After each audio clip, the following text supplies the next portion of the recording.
এই বাচ্চারা একটা তালি মারো তো সবাই। শাবাশ শাবাশ, আস্তে আস্তে। তাইলে আমি যে ওষুধটা নিয়ে আসছি, এই ওষুধ খাইলে পরে কারো গ্যাস্ট্রিক, পেটের ব্যথা, আলসার, কিডনি ব্যথা, মাজায় ব্যথা, কোনো ব্যথা আর থাকবে না। নিমিষে সমস্ত ব্যথা ধ্বংস হয়ে যাবে। তাইলে তোমরা একটা তালি মারো তো বাবারা। শাবাশ, তোমরা দারুণ তালি দিয়েছো। কিন্তু আমি এখান থেকে একটা ওষুধ সবাইকে বিনামূল্যে দিয়ে যাব। খাওয়ার পরে যদি উপকার হয় আমার বারাত পরবর্তীতে আসবেন। নাম আমার জামাল, আগে বেচতাম কলম আর এখন বেচে আমি মলম। আমার কাছ থেকে যে মলম নিয়ে খাবে তার সকালে একরকম হবে, বিকালে আর এক রকম হবে। কবিরাজ ভাই, ও ভাই, ভাই দেও না, আমার ফুলের ঘরে বউতে হয় না।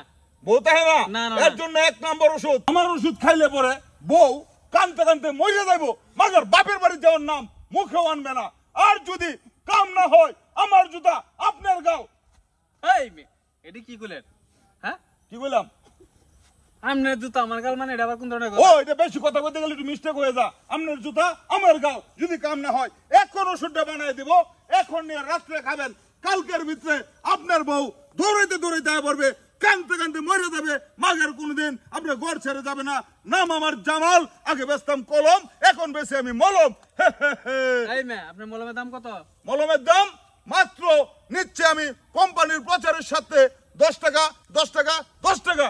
কিন্তু এখানে একটা কথা রয়েছে যে আগে আমার কোম্পানি থেকে একটা মলম নেবে, তার জন্য আমি দাম নিচ্ছি 5 টাকা 5 টাকা 5 টাকা। মাত্র 5 টাকার বিনিময়ে আপনি পেয়ে যাবেন সালসা ওষুধ, যে ওষুধ খাইলে পরে বডি হবে 100। এই ওরে সাহেব, আপনি এক কাম করুন, আমার 4 দিন 5টা করে 4টা দিব, অবশ্যই 4টা দিতে আছি। 4টা মলম দিচ্ছি।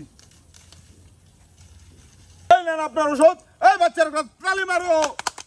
শাবাশ, এই না ওষুধ, জায়গা মতো লাগাই দিবা, ওষুধ কাজের মতো কাজ হবে। যাও।